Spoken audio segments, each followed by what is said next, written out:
በክልሉ ከተቀሰቀሰው ተቃውሞ በኋላ የአማራ ክልል ምክር ቤት ለ3 ቀን ያካሄደውን ጉባኤ ሲያጠናቅቅ የክልሉ ፕሬዝዳንት አቶ ገዱ አንዳርጋቸውና ምክትላቸው አቶ ብናልፍ አንዱዓለም ባሉበት እንዲቀጥሉ ሲወስን የ22 የካቢኔ አባላትን ሹመት አጽድቋል። ከዚህ ውስጥ 12ቱ አዳዲስ ተሿሚዎች መሆናቸውን ማስታወቅ ይታወሳል። የክልሉ መንግስት ቃል አቀባይ አቶ ንጉሱ ጥላሁን አዲስ ካቢኔ መዋቀሩና አዳዲስ ሹመቶች መጽደቃቸውን ገልጸው ይህ ሹመት ለተፈጠረው የመልካም አስተዳደር ችግር መፍትሄ ይሰጣል ብለዋል። የመኢአድ ምክትል ፕሬዝዳንት አቶ ሙልጌታ አበበ ከሹምሽሩ ጋር ተያይዞ የተነሳውን ህብረተሰቡ ያነሳውን ጥያቄ ሳይመልሱ ሰዎችን ቀይር ያለው ተሐድሶም አድርግ ያለው ማለት ምንም የማይጣጣም ተግባር ነው ይላሉ። ይህ የቪኦኤ ዘገባ የዛሬ 9 ዓመት ገደማ የተሰራ ነበር። ያኔም በአማራ ክልል ሹምሽር የሚሰጡ አስተያየቶች አነጋጋሪ ነበሩ።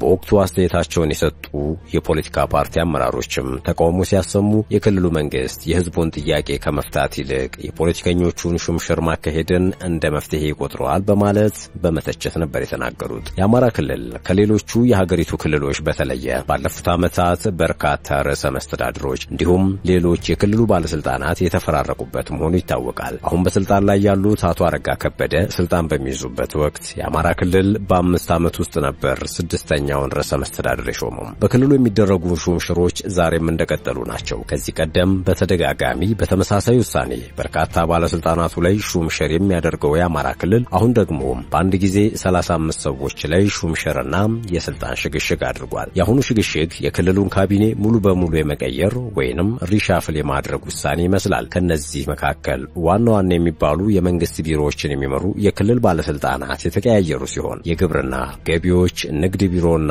ኮሚኒኬሽን የሚገኙበታል። ለአብነት ያክል የክልሉን ቃል አቀባይ ብንመለከት ሹምሽሩም ዶክተር መንገሻ ፈንታውንም የነካቸው ሆኗል። ሰውየው በቅርቡ ሰጡት በተባለ ቃለ መጠይቅ ነው የክልሉ መንግስት ግጭቱን በሰላም ለመፍታት ከፋኖ ጋር ንግግር እያደረገ መሆኑን መናገራቸው የተሰማው። ምንም እንኳ የዘገባው ባለቤት ፕሬስ ኤጀንሲ ዜናውን በፍጥነት ያነሳው ቢሆንም አሁን ከክልሉ የኮሚኒኬሽን ቢሮ ኃላፊነታቸው እንዲነሱ ተደርገዋል። ሰላም እንዴት አላችሁ የተከበራችሁ የሸገር ታይምስ ቤተሰቦች። በዚህ ጥንቅራችን ከሌሎች ክልሎች በተለየ ባለስልጣናት ስለሚፈራረቁበት የአማራ ክልል ጉዳይ በዝርዝር እንመለከታለን። ከ8000 በላይ አመራሮች ላይ እርምጃ ወሰድኩ ያለውን የብልጽግና ፓርቲ ነገር እናነሳለን። እስከ መጨረሻው አብራችሁ እንድትቆዩ የአክብሮት ግብዣችን ነው።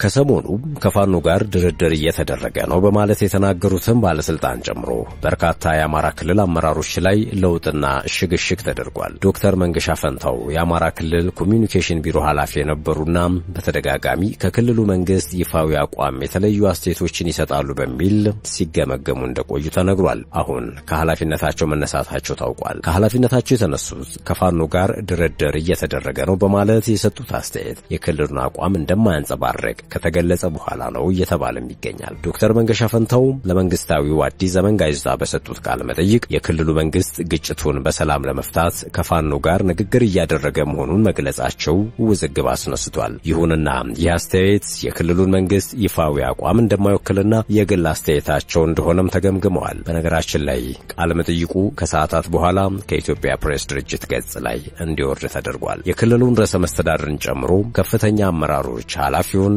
የክልሉን አቋም ሳይሆን የግል አስተያየት ነው የምትናገረው በሚል ጠንካራ ግምገማ ሰጥተውባቸዋል የሚሉ ዘገባዎችም ወጥተዋል። ዶክተር መንገሻ ከዚህ ቀደምም በተለያዩ ጊዜያት አወዛጋቢና እርስ በእርሳቸው የሚቃረኑ መግለጫዎችን በመስጠትም ተገምግመዋል ተብሏል። የሰላም ድርድር አለ የሚለው ባለፈው ሳምንት የሰጡት አስተያየታቸው ከዚህ ቀደም ከነበራቸው ጠንካራ ወታደራዊ አቋም ጋር በእጅጉ የሚቃረን ነው ይላሉ አስተያየት ሰጪዎች። ኃላፊው ቀደም ባሉት ጊዜያት የኢትዮጵያ መከላከያ ሰራዊት በታጣቂዎቹ ላይ የማያዳግም እርምጃ በመውሰድ ጸጥ ለጥ ያደርጋቸዋል የሚል ጠንካራ ወታደራዊ አማራጭን የሚደግፍ አስተያየትን ሰጥተው እንደነበር አይዘነጋም። ይህ አይነቱ ከወቅታዊ ሁኔታዎች ጋር እየተለዋወጠ የሚቀርብና ከክልል የተቀናጀ አቋም ጋር ያልተሰናሰለ በሚል አንዳንዶች የተቹት የግል የሚመስል አስተያየት ያሉትን መስጠታቸው በተደጋጋሚ ለወገንም ለተቃዋሚም ግምገማና ለትችት ዳርጓቸዋል ቢባልም መሰል የአፍ ወለምታዎች በሌሎች ኃላፊዎች ዘንድም እንደማይጠፋ ይነገራል። በመሆኑም ከኃላፊነት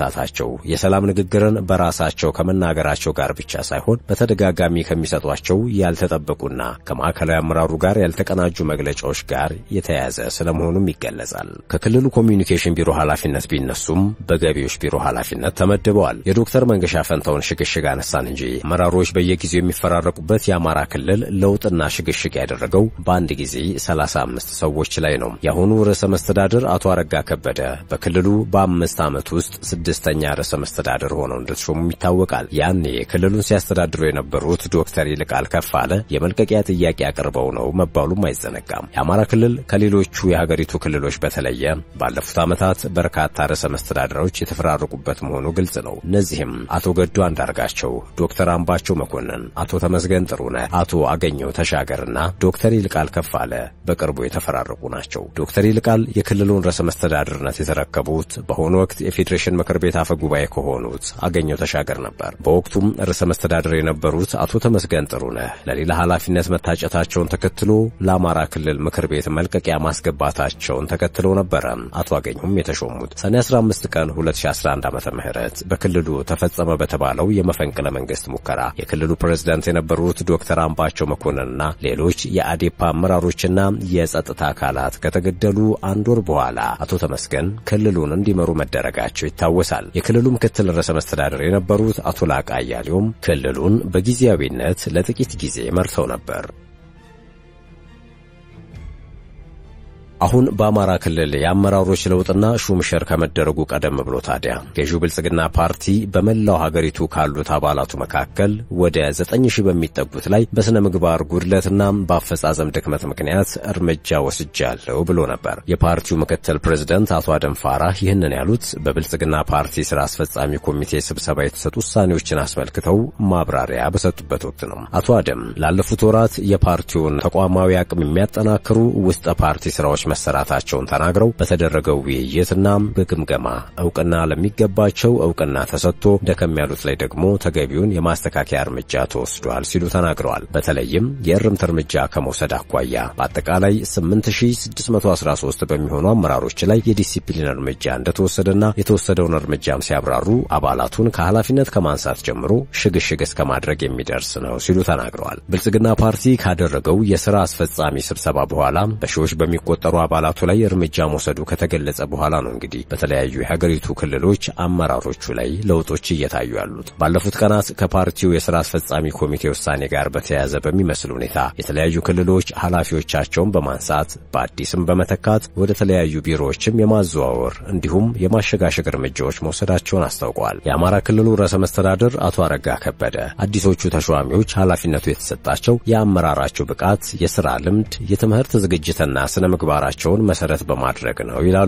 ርዕሰ መስተዳድሩ ከሾሟቸው 35 አዳዲስ ተሿሚዎች መካከል 7ቱ አማካሪዎቻቸው መሆናቸውን በክልሉ ኮሚኒኬሽን ጽሕፈት ቤት ገጽ ላይ የወጣው መረጃ ያሳያል። ይህ ሹምሽር በፍጥነት ከግጭት ቀጠናነት መውጣት ያለበትንና ወደ ተረጋጋ ሰላም መመለሱ ግድ የሚለውን ክልል ትርጉም ባለው መልኩ አስተዋጽኦ ሊያደርግ የሚገባው እንደሆነ አስተያየት ሰጪዎች ይናገራሉ። ግጭቶችን በድርድር መፍታት፣ የደቀቀውን የአማራ ክልል ንግድ እንቅስቃሴን፣ ቱሪዝምንና ጥቅል ኢኮኖሚን ለመገንባት አዲስና ትኩስ ጉልበት ይዘው የሚቀላቀሉ መሆን እንደሚገባቸው የመከሩ የዘከሩ ወገኖችን ተመልክተናል። ይህ በእንዲህ እንዳለ የደቡብ ምዕራብ ክልልም እንዲሁ በብልጽግና ፓርቲ ምክር ቤት በተቀመጡ አቅጣጫዎች መሰረት በማለት በክልሉ ከከፍተኛ እስከ ታችኛው መዋቅር ያሉት አመራሮች የግምገማና የምዘና መድረክ መካሄዱን ጠቅሷል። በዚህም በክልል ደረጃ አመራሩን መልሶ የማደራጀት ሥራ መከናወኑን የገለጸው ክልሉ አዲስ አመራሮችን መሾሙንና ማሸጋሸጉን አስታውቋል። በነገራችን ላይ በደቡብ ምዕራብ ኢትዮጵያ ክልል አዲስ የተሾሙና የተሸጋሸጉ አመራሮች ቁጥር 15 ነው። የጋምቤላ ክልላዊ መንግስት በበኩሉ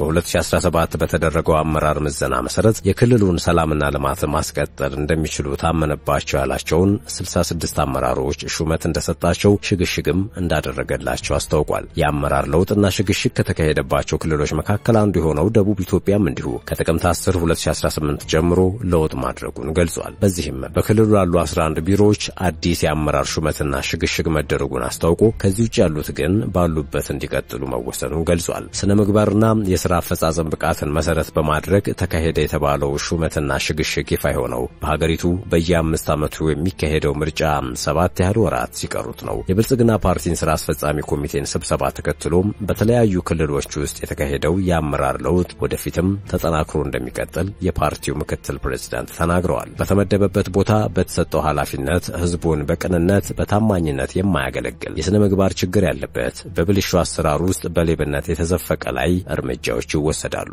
አክለውም አደንፋራ እንዲያሉ የተሰጠውን ተግባር በውጤታማነት የማይፈጽም የፓርቲ አመራር ተገልጋይን አክብሮ ህዝቡንም አክብሮ በፓርቲው መርሆችና እሴቶች እየተመራ የህዝቡን ፍትሃዊ ተጠቃሚነት ለማረጋገጥ የማይንቀሳቀስ አመራር ላይ እርምጃ የሚወሰድ ይሆናል ብለዋል። ባለፉት ቀናት የአመራር ለውጥና ሽግሽግ ያደረጉት ክልሎች ውሳኔውን ከማሳወቅ ውጪ የትኞቹ አመራሮች በብቃት ማነስ በስነ ምግባርም ይሁን በየትኛው ችግር ከቦታቸው እንደተነሱ ግን የሰጡት ምክንያት የለም። ውድ የሸገር ታይምስ ቤተሰቦች ለሰዓቱ የያዝነው ጥንቅራችን ያደመጣችሁትን ይመስል ነበር። ስለተከታተላችሁን ከልብ እናመሰግናለን። ቸር ቆዩን።